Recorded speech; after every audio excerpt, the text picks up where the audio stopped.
Okey, so saya ada bagi link untuk kehadiran. Minta tolong isilah untuk attendance pagi ni. Yang masuk Google Meet sajalah yang isi. Okey, so hari ni saya masuk kepada bab yang kedua, subtopik. Subtopik yang kedua lah, perkembangan model atom. Untuk part sains 2, kamu belum belajar lagi yang jirim tapi nanti saya akan buat sesi lain lah dengan kamu untuk jirim. Tapi walaupun tak belajar jirim, masih lagi boleh belajarlah model atom ni.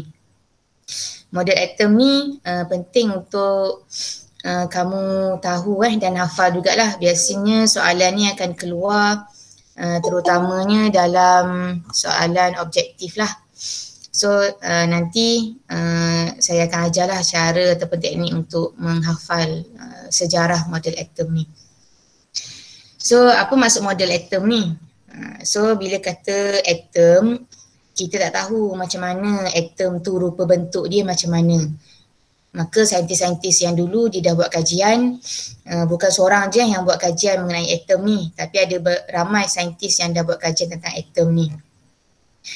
Antaranya saintis-saintis macam namanya J.J. Thomson, John Dalton, tu semua nama-nama saintis yang terlibat lah dalam mengkaji tentang atom tu sendiri. Kita tahu atom tu bentuk macam mana kan, apa dalam atom tu, betul ke atom tu adalah zarah yang paling kecil sekali. Okey, so saya masuk kepada apa yang berada dalam atom. So atom tu kita kata zarah yang paling kecil dan yang tak boleh dibahagikan lagi. Tapi saintis dijumpa pula dalam atom tu ada lagi benda yang berada dalam atom tu sendiri. Walaupun atom tu dah kecil, tapi masih lagi ada benda yang berada dalam atom tu. Kita panggil sebagai subatom. Sub ni maksudnya pecahan-pecahan dalam atom tu lah kita panggil sub. Okey, so dalam atom, saintis ni dia menemui ada 3 zarah subatom, iaitu proton, elektron dan juga neutron. So yang ni ni jumpa proton, jumpa elektron dan juga neutron. Make sure kamu boleh sebut benda ni supaya kamu tak tertukar nanti nak sebut neutron. Nanti kamu akan jumpa nukleon pula. So make sure kamu tahu bezakan neutron. So neutron tu neutral lah. So nak ingat neutron tu neutral. Okey. So antara proton dan elektron, charge-nya berbeza. Kalau proton, charge dia positif. Kalau elektron, charge dia negatif. Sementara neutron ni charge dia neutral. Maknanya tak ada charge lah. Okey. So bila proton tu positif, elektron tu negatif, manakala neutron tu charge dia neutral, menyebabkan atom tu sendiri charge dia adalah neutral. Dia tak ada charge lah sebab dia ada proton, dia ada elektron dan dia ada neutron. So atom tu sendiri tak ada charge. Faham Okey, so balik pada maksud atom tadi, zarah yang paling kecil dan tak boleh dibahagikan lagi. So sebagai contoh, kamu ada biasa kalau dalam kelas saya akan ambil plastisin lah. Kamu ada plastisin tu, so kita potong dia kecil, potong lagi kecil sampai tak boleh nak dibahagikan lagi. Itulah perumpamaan bagi atom. Okey. So yang ni saya simplifykan dalam bentuk jadual, beza antara proton, neutron dan juga elektron. Okey, so proton kita biasa akan gunakan simbol P lah, P untuk proton. Kalau neutron kita akan gunakan simbol N, neutron. Kalau elektron kita akan gunakan simbol E. So dalam kimia sangat banyak simbol-simbol sebab kita malas nak tulis panjang-panjang. So kalau kamu tulis P tu orang faham dah. Kalau kamu tulis N tu pun dah faham. Okey, so untuk proton charge tadi saya sebut charge tadi, charge proton adalah 1 atau positif 1 lah. Neutron dia tak ada charge, 0. Sementara elektron charge dia negatif 1. Okey, seterusnya jisim. Antara ketiga-tiga ni, elektron yang paling ringan sebab sebab dia punya jisim tu adalah kurang daripada 1. So dia 0.00 berapa ni, kamu kena kira balik, bahagikan menggunakan kalkulator lah.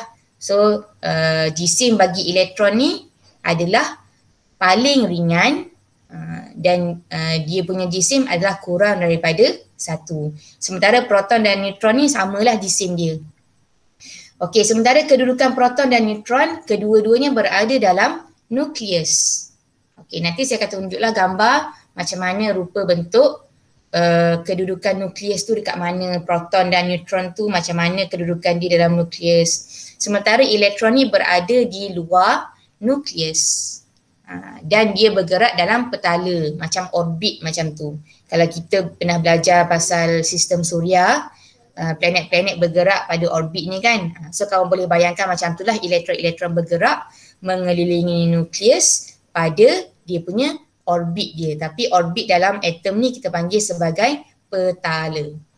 Okey, so benda ni bukan baru kan kamu belajar. Sebenarnya kamu dah belajar masa form 3 juga dulu. Yang saya harap kamu masih ingat lah. Okey, so seterusnya kita pergi kepada sejarah perkembangan. Macam mana mula-mula saintis ni jumpa pasal atom. Okey, so yang pertama sekali saintis yang jumpa pasal atom ni adalah John Dalton nama dia. Okey, so dalam buku teks dia akan bagi detail lah dia punya tahun dia lahir, gambar dia. So kau boleh tengok lah dalam buku teks juga. Tapi ni dalam buku teks ada dia bagi gambar. So kamu boleh bacalah dia punya tahun dia lahir, bila, kisah-kisah sejarah dia. Okey, tapi untuk sesi ni saya hanya akan terangkan apa yang penting kamu tahu sahaja. And kalau kamu nak dapatkan bacaan lebih lanjut pun boleh cari juga dalam internet ke siapa John Dalton ni. Selain daripada atom, apa lagi yang dia jumpa. Bukannya saintis-saintis ni kerja dia kaji pasal atom je. Ada banyak lagi penemuan-penemuan yang dia jumpa pasal kimia tu sendiri. Okay, so John Dalton dia kata apa? Atom ni berbentuk sfera. Dia datang mula-mula dia bagi tahu atom tu bentuk sfera. Dan saiz dia sangat kecil lah. So kita ilustrasikan sebagai macam ni lah dia punya bentuk dia. Okey, macam ni dia punya bentuk dia. Bulat macam tu, sfera lah. Sfera sebab bentuk dia 3D Okey, yang kedua datang pula J.J. Thomson. J.J. Thomson dia kata atom ni betul bentuk dia sfera. So dia membenarkan apa yang Dalton tu kata. So betul dia bentuk sfera. Dan dia jumpa lagi ada charge. Atom ni dia bukan datang sebagai neutral tapi dia ada charge. So charge dia positif. Selain daripada dia jumpa atom tu sebagai charge positif, dia jumpa juga elektron. Okay, ada elektron yang bercharge negatif. So dia jumpa dua lah kat sini. Dia jumpa ada charge positif tapi tak tahu apa yang charge positif tu. Dan kedua dia jumpa yang dia confirmkan ada elektron yang bercharge negatif. So yang pertama tadi Dalton dia jumpa tentang atom. Yang kedua Thomson dia jumpa tentang elektron. Okey, datang pula yang ketiga Ernest Rutherford. So Ernest Rutherford dia jumpa pasal apa? Dia kata, okey, yang pertama dia kata di tengah-tengah atom ni ada nukleus. Okey, yang tadi Thomson tu kata nak masuk. Okey, tadi Thomson tu kata atom tu ada charge positif kan? Okey, so Ernest Rutherford kata yang charge positif tu adalah proton. Proton yang bercharge positif. Okey, sementara elektron tu bergerak di luar nukleus. Beza dengan Thomson tadi, elektron tu berterabur. Macam ni, dia berterabur macam ni. Dia merata-rata lah dalam atom tu. Tapi Rutherford kata elektron tak berterabur kedudukan dia. Kedudukan dia adalah berada di luar nukleus macam tu. Okey, so apa yang baru tentang penemuan Rutherford ni adalah dia jumpa proton. Okey, so yang saya highlightkan ni adalah benda-benda penting lah pada penemuan setiap saintis tu. So Dalton jumpa atom, sfera, Thomson jumpa elektron, Rutherford jumpa proton. Okey, so siapa lagi yang jumpa seterusnya? Okey, saintis yang keempat Niels Bohr. Niels Bohr ni dia kata apa? Elektron bergerak dalam petala. So dia membenarkan teori-teori yang sebelum ni, tapi dia tambah satu lagi. Dia kata apa? Ada petala. Bukannya elektron tu bergerak dalam atom tu ikut suka dia. Tapi dia ada satu laluan dia yang kita panggil sebagai petala. So kita boleh katakan penemuan pada Niels Bohr ni adalah petala. Dia jumpa petala. Okey, yang terakhir datang lagi satu saintis namanya James Chadwick. Okey, James Chadwick ni dia jumpa apa? Dia jumpa neutron. So dia kata dalam nukleus tu ada neutron. So nampak tak? Setiap saintis-saintis ni datang dengan penemuan-penemuan yang baru dan dia melengkapkan model atom yang pada awalnya si John Dalton tu kata atom tu seketul je, satu sfera, tak ada apa-apa dalam tu. Tapi datang kemudian kata oh ada elektron. Datang lagi orang seterusnya kata ada proton. Datang lagi orang seterusnya kata oh elektron tu bergerak dalam petala. Okey, last sekali James Chadwick kata dalam nukleus tu bukan ada proton saja tapi ada neutron juga. So kesimpulannya, okey ni saya buat dalam bentuk jadual lah untuk kamu mudah faham dan juga untuk kamu hafal. So cara untuk kita hafal tadi adalah kamu hafal Datuk Roboka. Kamu tahu Roboka Poli tu kan? Kamu hafal Datuk Roboka. Apa di Datuk Roboka ni? Datuk tu Dalton, Tok tu Thomson, Ro tu Rutherford, Bohr tu Niels Bohr, K tu James Chadwick. Kita hafal dia punya nama belakang je. Biasa orang putih ni ataupun orang Eropah ni nama dia, nama asal dia tu belakang dia. Nama dia belakang dia. Yang depan tu adalah nama family dia. Okay, so kita hafal dia punya nama dia lah. Okay, so John Dalton kata atom berbentuk sfera tadi tu kan. Okey, ni yang saya highlightkan ni adalah dia punya penemuan dia. Dalton jumpa atom, Thomson jumpa elektron. Ernest Rutherford, Bohr tadi tu jumpa proton.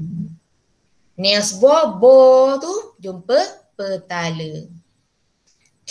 Chadwick C ada C tu jumpa neutron. Itu je yang kamu hafal. Datuk Roboka, atom, elektron, proton, petala, neutron. Okey, ada banyaklah cara untuk hafal. Tu kamu ingat macam tolak kan. So elektron tu sebab charge dia negatif. So tolak Thomson, dia jumpa tolak elektron. Ernest Rutherford, tu proton, proton. Boleh? Bohr ni saya tak tahu lah nak hafal macam mana. Dia seorang dia yang pelik. Orang lain semua ada cara nak hafal. Bohr ni jumpa petala. Chadwick tu dia jumpa ada R kan, neutron. Tadi tu proton. Tu neutron. Okey? Okey, so kesimpulan dia yang terakhir. Lepas kita dah kumpulkan semua maklumat-maklumat daripada 5 orang saintis ni, so kita boleh buat kesimpulan bahawa yang pertama, atom terdiri daripada 3 zarah subatom. 3 zarah subatom, iaitu dalam atom ni ada proton, ada elektron dan juga neutron. Okey, so dalam atom ni yang berada di tengah-tengah dia, ni kita panggil tengah-tengah dia. Tengah-tengah dia ni adalah nukleus. Dalam nukleus tu ada proton dan neutron. Ni kadang-kadang dia suruh kamu lukislah struktur atom. Okey, dalam nukleus ada proton dan neutron. Sementara elektron duduk kat mana pula? Elektron berada dalam petala, bergerak mengelilingi nukleus. So kalau kamu boleh bayangkan elektron ni dia akan bergerak mengelilingi nukleus pada dia punya petala. So dia akan pusing macam tu. Dia akan pusing bergerak mengelilingi nukleus. Okey, yang terakhir. So yang kamu kena ingat tadi, proton bercas positif, elektron bercas negatif, manakala neutron bercas neutral. Okey. Oh, habis sudah. Dah, boleh hafal? Saya nak kamu catat dulu Datuk Robocop tadi tu. Datuk Robocop. Datuk Robocop. Ha. Dah ingat dah Saya nak buat quiz ni. Datuk Robocop. So, Dalton, Thomson, Rutherford, Bohr, lepas tu Chadwick. So Dalton tadi dia jumpa atom, sfera. Thomson dia jumpa elektron. Rutherford jumpa proton. Bohr jumpa petala. Chadwick jumpa apa lagi sekali? Neutron. Okay. So, hafal yang ni. So, get ready. Saya nak bagi quizzes.